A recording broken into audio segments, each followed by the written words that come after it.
अगर मैं इस पेन पर एक फोर्स इस डायरेक्शन में लगाऊं और एक फोर्स लगाऊं इस डायरेक्शन में तो ये कुछ ऐसे रोटेट करेगी, लेकिन मैं रोटेट नहीं करवानी, मुझे लगाना एक और फोर्स इधर की डायरेक्शन में। तो मैं उल्टी डायरेक्शन में तो फोर्स लगा रहा हूँ, देखो ऑलरेडी इधर को फोर्स एक लग रही है, लेकिन मैंने उल्टी डायरेक्शन में फोर्स लगा दी तो ये अपने अंदर पोटेंशियल एनर्जी स्टोर कर लेगी। और वो कितनी एनर्जी स्टोर करेगी चलिए समझते हैं। तो इसका डेरिवेशन भी है, बहुत ज्यादा इंपॉर्टेंट है बोर्ड एग्जाम में। तो ध्यान से सुनो, potential energy of a dipole in uniform electric field. ये यूनिफॉर्म इलेक्ट्रिक फील्ड है, हमने इसके अंदर यूनिफॉर्म इलेक्ट्रिक फील्ड के अंदर एक डाइपोल रख दिया, ये माइनस की ओर ये प्लस की ओर, जिसका एंगल है θ1। अब हमने इसी डाइपोल को जैसे अगेंस्ट फोर्स लगाई, अरे जब एक फोर्स इधर की डायरेक्शन में लग रही है, एक फोर्स इधर की डायरेक्शन में लग रही है, तो ये ऐसे रोटेट करेगा। लेकिन हमने इस एक फोर्स इधर की डायरेक्शन में लगाई तो ये हमने सीधा कर दिया, तो ये θ2 एंगल हो गया।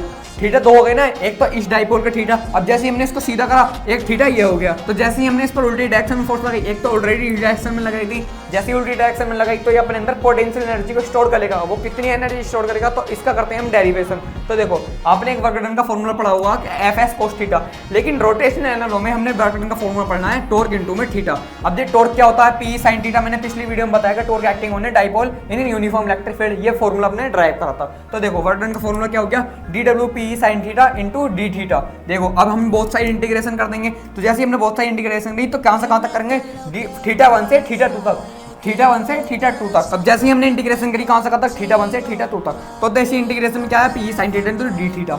अब जब हमें बड़ाई वर्क डन निकालना तो इंटीग्रेशन जब हम करिए तो सीधा W लिख दिया हमने। अब equals to P, dipole moment हमारा कांस्टेंट है तो हमने P बाहर लिख दिया, इलेक्ट्रिक फील्ड यूनिफॉर्म है तो हमने बाहर लिख दी, तो यानी कि P हमारा कांस्टेंट हो गया। अब इंटीग्रेशन में क्या है, sin theta into D theta, तो कहां से कहां तक, θ1 से θ2 तक। अब आगे देखो तो W इक्वल्स टू क्या है हमारा, P तो हमारा बाहर है, इंटीग्रेशन का sin theta into D theta. जब इसका इंटीग्रेशन करेंगे तो क्या आएगा, माइनस cos थीटा। इसको याद रख लेना, बहुत ज्यादा इंपॉर्टेंट है। अब इस माइनस साइन को मैं लिखूंगा बाहर, तो W equals to minus P cos theta, 2 में से cos थीटा 1 माइनस कर दो। हमने कहां से कहां तक करा था, 1 से 2 तक करा था ना, तो cos थीटा 2 में से 1 को माइनस कर दो। अब इस माइनस साइन को मैं दोबारा अंदर लेकर जाऊंगा, तो W equals to P cos theta 1 में से cos थीटा 2 को माइनस कर दो। हमको यही निकालना था, लो हो गया डेरिवेशन। चलो